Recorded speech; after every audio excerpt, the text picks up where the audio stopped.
성경 속의 사건과 인물을 통해서 오늘을 살아가는 우리의 모습을 되돌아보는 시간입니다. 안녕하세요. 최현정입니다. 네, 안녕하세요. 이남입니다. 네, 박사님. 한 주 동안 잘 지내셨어요? 네, 감사합니다. 요즘에도 강의 꾸준히 하고 계시잖아요. 네, 많이는 안 해요. 조금씩 해요.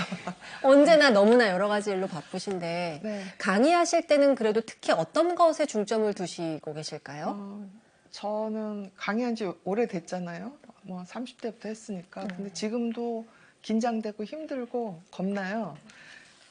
그래서 강의할 때 뭐 여러 가지 준비를 해가지고 항상 강의보다 좀 내용이 많아지는데 근데 저는 강의는 지식을 전달하는 게 아니라 이 사람을 대하는 태도, 또 학문을 대하는 태도, 이 태도를 전달하는 게 제일 중요하다고 생각을 하거든요.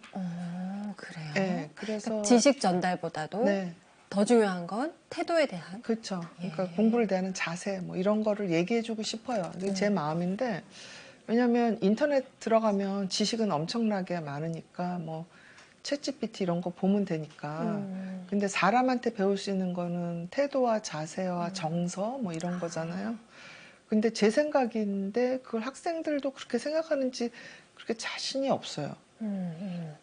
오늘 제가 이제 강의 얘기를 꺼낸 이유는 네. 오늘의 주제와 또 닿아 있다는 생각이 들어서입니다. 교수님이 알려주시죠. 오늘의 네. 주제는 뭔가요? 이제 앞으로 또 2주에 걸쳐서 산상 설교에 네. 대해서 얘기를 드리려고 그러는데요. 이 설교잖아요. 그러니까 설교라면 가르침이잖아요. 네. 그래서 이 부분은 뭐 제가 가르치는 사람이니까 더 중요하게 생각할 수도 있지만 실은 예수님이 우리 인류의 좋은 스승이시죠. 그렇죠. 그러니까 하느님이시기도 하지만 그 전에 이제 스승이니까 랍비, 뭐 로드, 뭐 이런 주님, 뭐 이런 얘기들을 그 당시 사람들도 했으니까요. 그래서 네. 이 가르침을 어떻게 나는 배웠나 하는 거로 2시간 얘기를 하려고 해요. 그러니까 이거는 예수님께서 이렇게 말씀하셨다가 아니라 이남이라는 사람은 이렇게 배웠다 하죠. 그러니까 다 개인이 자기 주관에 의해서 그렇죠. 받아들이는 게 다 다를 수 그렇죠. 있다라는 전제를 말씀하시는 네네네. 거죠. 네. 근데 사실 많은 분들이 이 산상설교를 통해서 용기와 힘을 얻는다라고 또 많이 말씀을 하시는 것 같아요. 그건 왜일까요? 제가 이 산상설교 처음 봤을 때, 그 이제 어렸을 때죠. 처음에 정말 이해가 안 갔어요. 무슨 사기야? 뭐. 어떻게 이럴 수가 있어? 이제 네. 10대 초반이니까요. 그리고 이제 그때 우리 아버님께서, 저는 그때 그게 무슨 말인지 몰랐는데, 그런 말씀 자주 하셨어요. 종교는 마약이라는 얘기를. 그러니까 우리 가족이 전부 다 영세받기 전이셨거든요. 네. 근데 그게 이제 나중에 막스가 그런 얘기를 했는 거를 이제 나중에 책을 보면서 알게 됐고, 어렸을 때는 아버지가 왜 그런 말씀 하셨는지 모르는데, 이 산상설교가 보면, 마약 같네? 이런 생각이 들게 하는 거예요. 왜냐면 지금 너무 고통스러운데, 하느님이 그 고통을 없애주겠다는 아주 구체적인 무슨 처방같이 들렸단 말이에요, 어렸을 때. 그래서 그게 도대체 뭔가. 그런데 이제 나중에 조금씩 성경이라는 게 이제 여러 번 뭐 때에 따라서 펼치게 되고 이러니까 조금씩 좀 다르게 익히는 부분이 있어요. 그래서 특히 이 가난하다는 뜻이 뭔가를 굉장히 많이 생각하게 정말, 되죠. 네, 이 가난은 도대체 어떠한 가난인가? 그 정의부터 사실은 저도 여쭤보고 싶었거든요. 그쵸. 조금 네. 이따가 네네네. 얘기를 또 나눠보겠습니다. 그렇다면 오늘의 주제 산상설교 그 내용으로 먼저 들어가 보겠습니다. 행복하여라 마음이 가난한 사람들 하늘나라가 그들의 것이다. 행복하여라 슬퍼하는 사람들 그들은 위로를 받을 것이다. 행복하여라 온유한 사람들 그들은 땅을 차지할 것이다. 행복하여라 의로움에 줄이고 목마른 사람들 그들은 흡족해질 것이다. 행복하여라 자비로운 사람들 그들은 자비를 입을 것이다. 행복하여라 마음이 깨끗한 사람들 그들은 하느님을 볼 것이다. 행복하여라 평화를 이루는 사람들 그들은 하느님의 자녀라 불릴 것이다. 행복하여라 의로움 때문에 박해를 받는 사람들 하늘나라가 그들의 것이다. 예, 쭉 읽는 것만으로 마음이 정화되는 느낌은 받아요. 그런데 정확히 이게 어떤 의미로 하신 말씀이실까라는 거는 곳곳에 이제 물음표가 저는 그쵸. 찍히는 것 같거든요. 네. 보통 이 산상설교를 산상수훈 그리고 네. 진복팔단이라고도 하는데 그냥 산상설교 다 같은 뜻으로 이해하면 될까요? 네. 그리고 8단이라고 그러면 이제 8가지잖아요. 근데 예. 어떤 사람은 이제 9개라고, 마테오복음 9개라고 얘기하고, 예. 비슷한 내용이 이제 루가복음 나오는데, 거기는 4가지 행복, 4가지 불행 이렇게 나오거든요. 네. 그래서 조금씩 다르죠? 뭐 다르긴 하지만 핵심적인 거는 하여튼 고통을 회복시키는 그 과정에 우리가 도움이 되는 그 부분이기 때문에 어떻게 보면 설교라기보다는 저한테는 위로의 말씀 이렇게 들려요. 회복의 말씀. 네. 설교나 수훈하면 무슨 군대 나 뭐 같아서 설교라는 뉘앙스가 또 안 좋잖아요. 네. 그래서 네. 산에서 하신 위로의 말씀 이렇게 저는 들렸습니다. 그 산에서 하신 위로의 말씀이 좋은데 네. 왜 산이었을까? 산 위에 그쵸. 올라 말씀하신 이유는 뭘까? 그렇죠. 왜 근데 모세도 그랬고 산이 많이 등장하잖아요. 네. 어떤 어려운 일 앞에는 산에 오르는 일이 자주 등장하는데 네. 그건 어떻게 또 의미가 있지 않을까 네. 생각이 들어요. 이제 마테오복음에서는 일단 막 군중이 몰려드니까 이제 제가 상상하기로는 이렇게 그 성경을 보다 보면 너무 군중이 많아서 혹시 예수님께서 조금 산으로 올라가시고 피하셨나? 하는 그런 생각이 좀 들었어요. 그리고 이제 너무 막 몰려 있으면은 자연스럽게 네. 어디 계시지 하고 안 보이니까 그러니까 올라가서 어떤 단상이 높은데. 좀 필요할 네. 텐데 네. 그래서- 지금 당장 그렇죠. 물리적인 단상이 없으니 네. 산처럼 위로 올라갈 뭔가 이렇게 것처럼. 좀 네. 봉우리가 있으면 네. 자연스럽게 단상 위에 올라서실 수 있고 네. 더 많은 청중들이 그렇죠. 이제 직접 얼굴을 볼 수가 그래서 있게 그 되겠죠. 이미지가 실은 이제 굉장히 많은 그림이나 예. 우리 뭐 무슨 어린이 성경에 이제 얘는 그렇게 나오거든요. 예. 그래서 저는 항상 그렇게 생각을 했어요. 그러니까 언덕 위에 올라가서 많은 그 군중들이 구름같이 있는 굉장히 뭐 높고 막 고매하시고 이런 이미지로 생각을 했었어요, 항상. 근데 요새 다시 읽어보니까 거기에 높은 데서 올라가서 사람들이 이렇게 뭐 경외하는 눈으로 쳐다보고 그런 언급이 없어요.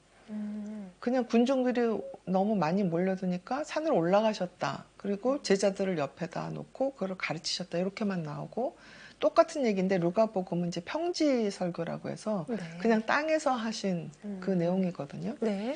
그래서 뭐 그게 이 산이란 게 이제 2가지 크게 봐서 뭐 여러 가지 상징적인 의미가 있지만 이제 성스러운 곳이죠.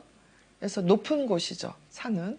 그러니까 우리가 뭐 히말라야 에베레스트 산, 뭐 안나푸르나인가 뭐 그런 데 가는 게 뭔가 성스럽고 세속적이지 않은 어떤 일상을 뛰어넘는 거를 만나기 위해서 높은 산을 가잖아요. 그래서 뭐 백두산, 한라산이다.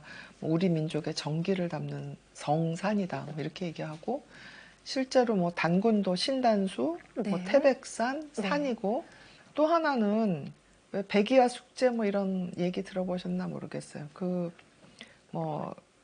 너무 이 세속적으로 힘들고 그러면 산으로 들어가서 숨는 네. 은자들이 또 있죠. 아, 그렇죠. 깊은 산으로. 그러니까 어떤 고상하고 뭐 높은 그런 것도 있지만 사실은 숨는 의미도 있거든요. 뭐 예전에 뭐 빨치산 산으로 들어갔죠. 네. 그러니까 그런 이미지라면 어떻게 보면 예수님이 갖고 계신 그 힘의 그 2가지가 하나는 높은데 하느님과 일치되는 그런 게 있지만 또 하나는 깊숙이 내 안으로 들어가는 힘. 그래서 중요한 고비고비마다 예수님께서 혼자서 깊은 산이나 뭐 이런 데서 기도하시는 장면들이 나와요. 네. 그리고 군중들이 이렇게 몰려들 때 거길 떠나셔서 혼자 계시는 그런 장면들이 나옵니다. 그러니까 그 행복한 공간이죠. 예수님께서 행복하셨고 그래서 우리한테도 산이 행복한 공간이기도 하죠. 네. 네. 산으로 들어가셨던 그 행복하여라라고 네. 시작을 합니다. 네. 그래서 행복해질 것 같은 느낌이 드는데 네. 이 행복이라는 말만큼 그쵸. 또 어찌 보면 어렵죠. 실체가 없는 말이 또 있을까? 이런 생각도 사실 저는 그렇죠. 하거든요. 네. 근데 행복하여라 어떠한 사람들 하는 구절이 이제 쭉 나온다는 네. 말이죠. 일단 행복은 복음서에서 말하는 행복은 과연 무엇인가요? 그러니까 그 행복이란 단어가 실제 우리나라에서 고유한 한자어였나? 저는 그게 조금 의심스러운 게 우리나라 이제 고유의 한자어라면 이제 주역이나 뭐 노노맹자 이런 걸 찾아보면 행복이란 단어가 안 나와요.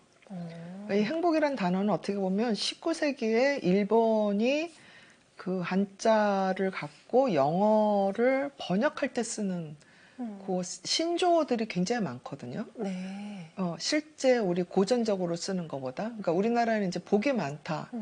뭐 행하다 뭐 이런 말이 있지만 행운이나 행복은 조금 좀 그 세속화된 거.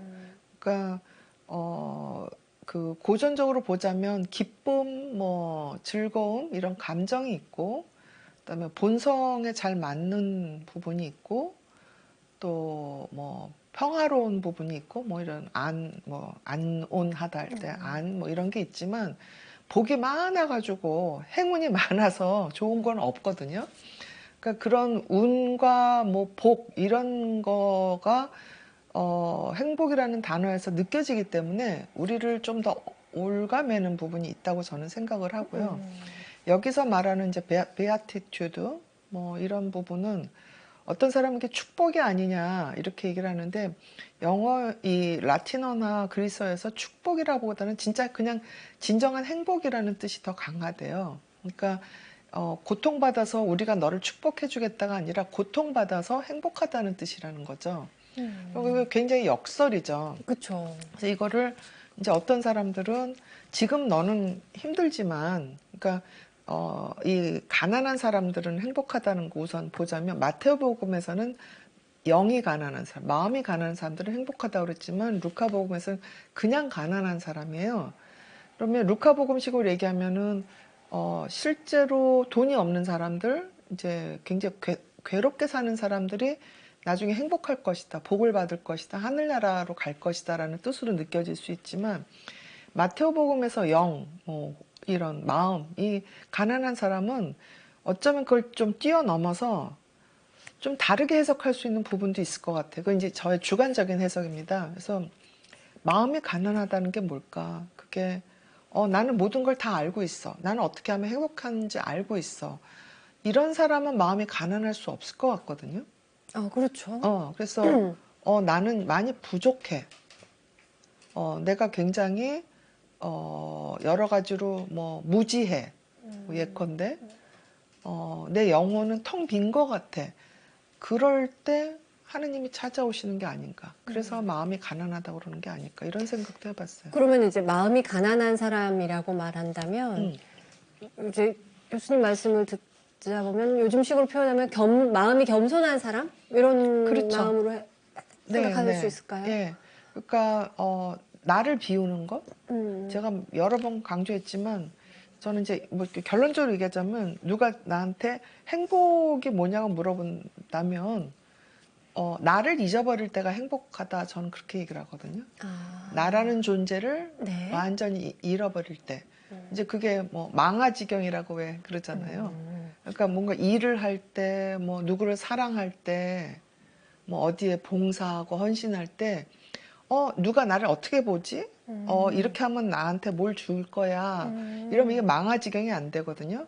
뭐 글을 쓰는데, 이거 어디 가서 상을 받아야 돼. 이건 망아지경이 아니거든요. 그냥 글에 들어가고, 자기 그림에 들어가고, 청소에 들어가고, 밥에 들어가고. 그러면 나를 잃어버리니까. 우리가 왜 플로우라고 해서 진정 몰입하는 그렇죠, 것. 그렇죠. 그것이 사실은 네. 나에 대한 자각 이런 거는 그때는 없고 그냥 정말 몰두하느라고 그렇죠. 그 자체로 즐겁고. 그렇죠. 그러니까 우리 데레사, 소아 데레사나 뭐 많은 성인들이 기도할 때, 네. 하느님 난 이거 했어요. 뭐 나는 그러니까 하늘에 가야 돼요. 뭐 누가 나한테 이렇게 했어요. 나는 이런 사람이야. 나 이러면 하느님이 들어오실 자리가 없어요. 근데 이렇게 텅 빈 상태에서 저는 아무것도 아닌 존재입니다. 이렇게 수용하는 태도로 가만히 있으면 하느님의 말씀이 들리는 거죠. 이게 말처럼 이렇게 쉽지는 않지만 그 나나나나를 빼고 하느님 저 여기 있습니다. 그냥 이렇게 할 때 그게 행복인 거거든요. 그게 마음이 가난한 게 아닌가? 저는 그렇게 좀 생각했던 적이 있어요. 맞는지 모르겠어요, 근데. 그렇다면 이제 나의 욕심, 나의 뭘로 하여튼 꽉 채워진 사람은 그럼 불행한 거예요? 저는 이제 그렇죠. 욕심도 있지만 이제 두 번째, 세 번째 이게 나오는 거에서 이제 슬퍼하는 사람, 마음이 온유한 사람, 네. 또 박해받는 사람. 이제 이게 저는 이제 대인관계에서 일어나는 일이라고 생각을 하거든요. 네. 그러니까 나를 비우는 거는 이제 대자적인 하느님과의 나와 1대1 관계라 그러면 이렇게 슬픈 사람, 온유한 네. 사람, 박해받는 사람 예. 이런 건 이제 상대방들하고 문제인데. 네, 그러니까 두 번째가 슬퍼하는 사람들, 그들은 위로를 받을 것이다. 네. 여기서 슬퍼하는 사람들이란 과연 누구이고 네. 위로란 어떤 형태의 그렇죠. 위로를 받는 네. 건가 이렇게 간다면 그러니까 슬픔이 저는 아름다운 슬픔이 있고 추한 슬픔이 있다고 봐요. 그러니까 예를 들어서 어떤 대상에 굉장히 집착을 해가지고 상대방이 너무 지긋지긋해 하는데 그래서 그 상대방이 나를 떠나겠다는데 그 떠난 상대에 대해서 막 슬퍼한다. 또는 뭐 사람들이 나한테 너는 그런 게 어울리지 않아. 그 자리에서 내려와. 뭐 예를 들자면. 그럼 그 자리가 없어지니까 굉장히 슬프죠. 그래서 그런 슬픔. 그런데 그 슬픔하고 또 다른 슬픔이 뭐냐면 내가 뭔가를 저 사람한테 뭘 받아야 돼서가 아니라 그냥 너무 어린 아이가 뭐 예를 들어서 요새 뭐 가자에서 죽어갈 때 상처받을 때 울 때 걔를 볼 때 그런 슬픔 그거는 굉장히 차원이 저는 다른 슬픔이라고 보거든요. 네. 그러니까 예수님께서 슬퍼하는 사람이 행복하다는 거는 저는 후자의 슬픔이라고 생각을 해요. 네. 그런 슬픔이 있는 자에게는 위로가 있을 것이다 라고 하셨단 말이에요. 네. 그러니까 그거는 뭐 천국에 가서 위로받는 게 아니라 사실은 가서 다른 사람을 위로하면서 사실은 나 자신도 위로받는 거거든요. 그러니까 뭐 아마 주변의 지인이라든지 뭐 연예인들 뭐 이런 사람들 얘기 들어보면 뭐 자식을 잃었다. 뭐 굉장히 큰 무슨 어떤 상실을 겪었는데 어디 가서 봉사를 하다 보니까 그 고통이 잊어지더라. 뭐 이런 얘기 꽤 많이 듣죠. 네, 그렇죠. 그러니까 그 슬픔을 다른 사람하고 나누면서 위로를 받는 거예요.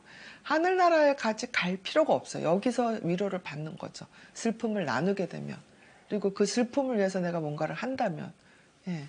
슬퍼하는 사람이 복을 받는다라는 건 우리가 이제 우리 교리에서 이웃사랑을 네. 그렇게 큰 범주로 좀 볼 수 있을 것 같아요. 그렇죠. 그러니까 내가 나 사랑하는 거는 사실은 짐승도 할 수 있거든요. 절로 되는 거죠. 네. 노력하지 않아도 절로 되는 거죠. 내가 나 챙기는 건. 근데 타인을 챙기고 타인의 슬픔을 내 슬픔처럼 함께 아파하고 이런 네. 거는 사실은 네. 그리고 그 사람 마음에 들어가 보고 하는 거.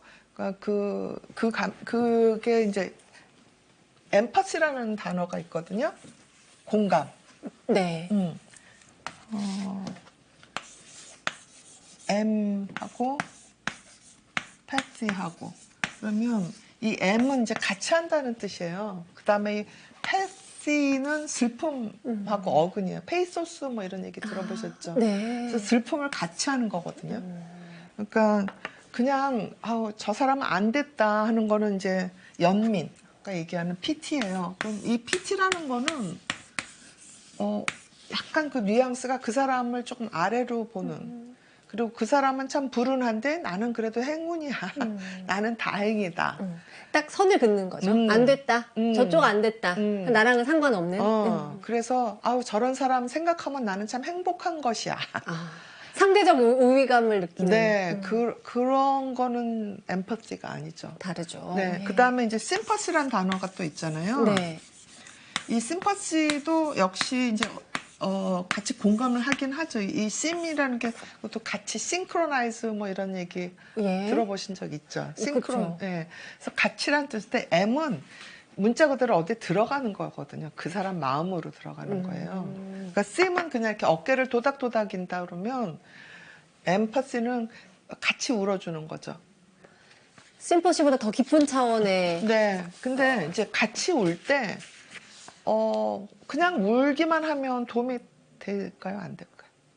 우는 건 우는 걸로 끝나죠. 그쵸. 뭐. 내가 네. 막 슬퍼서 이제 우리 엄마들이 잘 그러는데 엄마들한테 이제 딸이 엄마 나 이랬어로 막 울어요. 그럼 엄마가 그 소리 듣고 하고 막 울기만 해요. 너무 속상해. 그러면 딸이 마음이 어떨 것 같아요? 내 슬픔을 엄마가 좀 뺏어간 것 같잖아요. 그쵸? 뭔가 후련하진 그쵸. 않아요. 그래서 그럴 때 딸이 원하는 거는 같이 슬퍼하기도 하지만 딸이 그 슬픔을 좀 회복하게 만드는 힘을 주는 거, 그거를 원하겠죠. 그렇죠. 근데 그럴 때 설교를 하면 될까요, 안 될까요? 예. 별로예요. 안 되죠. 네. 그래서, 그나마 우리가 좀 가장, 잘 접근하기 좋은 게 뭐냐면, 일단은 이제 공감을 해주는 거니까, 야, 그건 누구나 그럴 수 있어. 충분히 그거는 슬퍼할 만한 일이야. 충분히 분노할 만한 일이야. 이제 밸리데이션이라는 얘기하는데 그 사람이 그렇게 느끼는 거를 충분히 가치 있고 그럴싸하다. 그럴만하다. 그러니까 괜히 정당한 일이다. 그렇죠. 그런 거에 대해서 창피해하거나 밸리데이션이라고 그러거든요. 네. 부끄러워하지 말아라. 너는 충분히 슬퍼할 권리가 있어. 이렇게 얘기해 주는 거죠. 그 다음에 좋은 거는 이제 스스로 그 슬픔을 어떻게 극복할 것이냐를 이제 알려주는 게 좋은데, 이렇게 하면 돼, 저렇게 하면 돼 하는 것보다는 사실은, 엄마도 예전에 실언을 한 적이 있어. 근데 엄마 지금 생각해보면 그때 참 바보 같았는데, 야, 세상에 널린 게 남잔데 내가 왜 그 남자한테 그렇게 집착을 했는지 모르겠어. 그래서 엄마가 그때로 만약 돌아간다면, 그 바보 같았던 엄마한테, 야, 정신 바짝 차리고, 남자는 그냥 인생의 디저트야. 그냥 너 자신을 찾아, 뭐 이런 얘기를 해주고 싶어. 근데 그때 그런 생각을 못해서 엄마는 참 후회스러워. 이런 얘기를 이제 하면 딸이, 엄마도 그런 적이 있었네? 그런데 지금 뭐 아빠랑 결혼해서 참 잘 사네? 그럼 나도 이거 좀 견뎌볼까? 뭐 이런 생각이 드는 거죠. 그러니까 사람들은 상대방의 실수, 실패 얘기를 들었을 때 오히려 더 감동하지, 고통받은 그런 걸 얘기 들었을 때, 난 이렇게 해서 뭐 성공했어라는 얘기 들으면 요즘식으로 재수없어 이렇게 되거든요. 그래서 실은 예수님께서 엄청나게 고통받으셨잖아요. 그렇죠.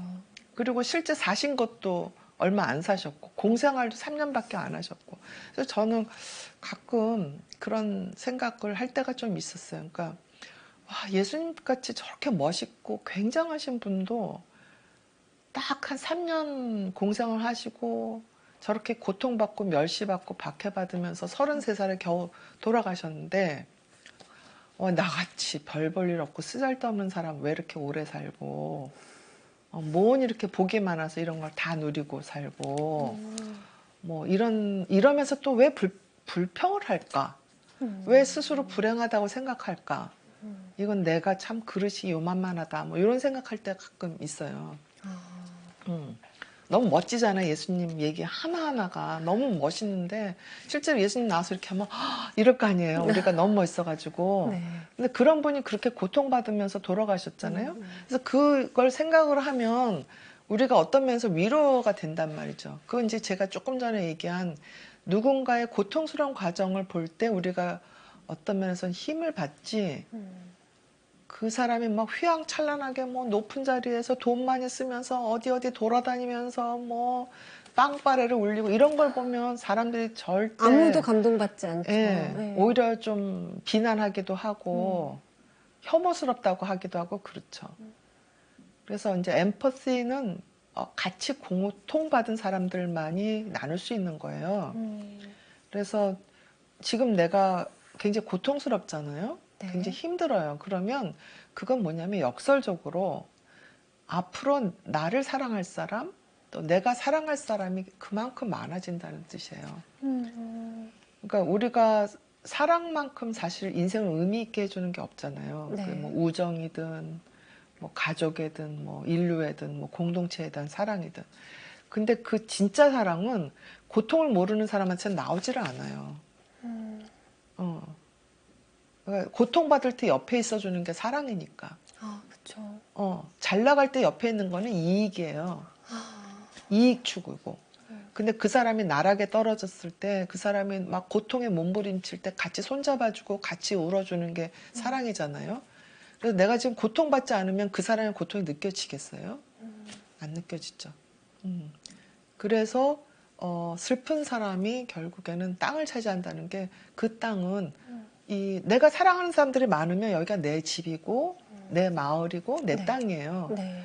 근데 아무리 호화스러운 곳이고 뭐 전 세계에서 예컨대 스웨덴이 뭐 제일 잘 산단 말이에요 지금. 어? 그럼 거기가 제 땅이에요? 사랑하는 사람이 없는데? 그렇죠. 그쵸? 예. 못 살아도 여기가 내 땅인 거죠. 그럼 온유한 사람이 그 땅을 차지하는 거죠. 우리가 지금 슬퍼하는 사람들, 그들은 위로를 받을 것이다. 이 구절을 지금 네. 보고 있는데요.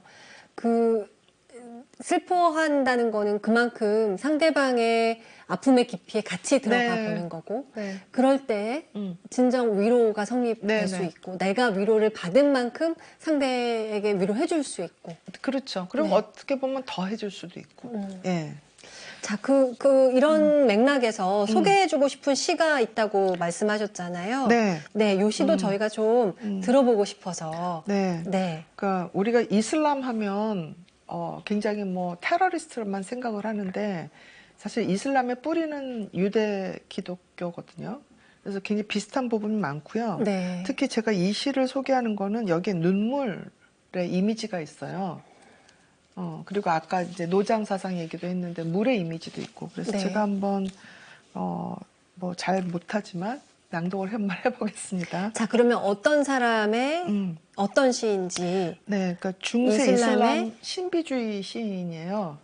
그래서 룸이라고 네.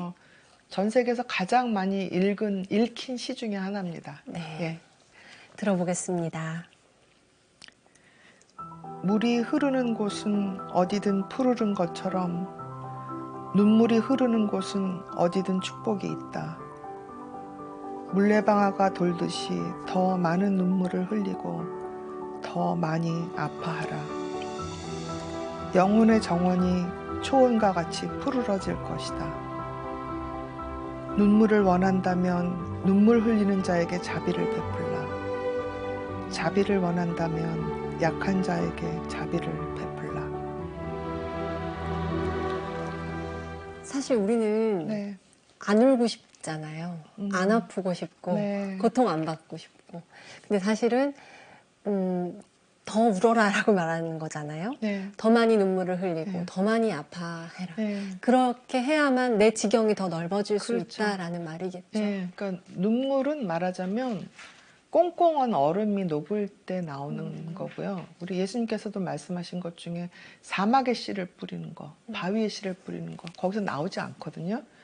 근데 물이 흐르는 곳에는 씨가 움트죠. 네. 눈물이 있어야 씨앗이 움틉니다. 네. 그러니까 우리가 울어야 거기서 진짜 영혼이 나오는 거죠.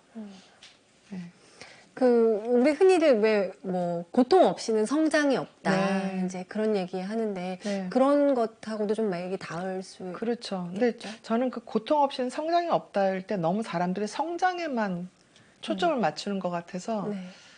우리, 성장 지상주의 사회다 보니까. 네, 뭐 이렇게 뭔가 뭐 커지고 뭐 벌고 높아지고 이런 게 아니라 어떻게 보면 이 예수님 원래 말씀은 고통 그 자체가 우리한테 행복이라는 얘기거든요. 그러니까 사실은 정말 네. 어렵습니다. 네, 고통 자체를 행복으로 여길 수 힘들죠. 있게 될 수 있을까? 막 근데 이런 그런 생각이. 마음을 가지고 예수님을 사랑하고 그걸 연습을 해야 고통받는 나를 또 사랑할 수도 있고요. 네. 그렇죠. 사람들이 자살하는 가장 큰 이유 중에 하나는 고통받는 나를 못 견디는 거예요. 근데 고통받는 나니까 더 귀하고 더 사랑스럽고 내가 더 돌봐야겠다. 그러면 자살 안 하죠. 네. 그렇죠? 예, 그리고 고통받는 가족이기 때문에 내가 더 돌봐야 된다. 그러면 더 책임감 있게 열심히 일을 하고 고통받는 가족을 내 온몸으로 껴안겠죠. 근데 고통이 성장의 도구적인 목적이 되면 이거 고통 참아봐야 별로 내 성장에 도움이 안 돼. 그럼 안 참아요. 그쵸? 네. 네. 가족 때문에 내가 실컷 고통 받아봐야 뭐 나한테 땅이 생겨, 뭐 돈이 생겨 이러면 못 참죠. 근데 그 과정 중에 거기서 사랑을 느낄 때 그 안에 나를 잃어버리면 그때 예수님을 또 만나는 거예요. 우리 성당에 가보면 뭐 지체장애라든지 정신박약이라든지 이런 아이들 데리고 오는 그 어른 성인 자식이죠. 데리고 오는 노인들 가끔 봐요. 또 굉장히 몸이 불편하신 노인들을 모시고 오는 젊은 사람들도 봐요. 그럼 거기에 무슨 수단적인 뭐 성장이 뭐 그런 게 아니고 내 가족이니까 사랑하는 대상이니까 같이 예수님을 만나러 오는 거예요. 이렇게 보면 그분들한테서 빛이 나는다고 저는 생각이 들어요. 그리고 아무도 그 사람들을 건드릴 수 없는 굉장히 단단한 성체 같은 그 반석 같은 에너지가 느껴지거든요. 네. 그런 사람들은 뭐 텔레비에 나오는 뭐 재벌 2세, 3세들이 느끼는 그 사랑하고는 격이 다르고 차원이 다른 사랑이라고 저는 생각을 해요. 아무도 건드릴 수 없는 사랑이죠. 네. 네. 자, 우리가 오늘 산상설교 가난한 자에게 행복이 찾아오는 네. 마음이 가난한 이에게 그리고 고통, 슬픔을 진심으로 안을 수 있는 네. 자에게 찾아오는 행복에 대해서 이야기를 좀 나눠봤습니다. 산상설교 계속 이어지니까 다음 네. 시간에도 계속 네. 예, 말씀을 전해주시기를 바라면서 오늘은 여기까지 듣겠습니다. 여러분 어떻게 들으셨나요? 예, 여러 가지가 좀 마음에 깊게 와닿는 느낌이 드는데요. 이런 걸 좀 묵상하는 시간도 함께 가져보시기를 바라면서 저희 다음 시간에 다시 인사드리겠습니다. 함께해 주신 여러분 고맙습니다. 네, 감사합니다.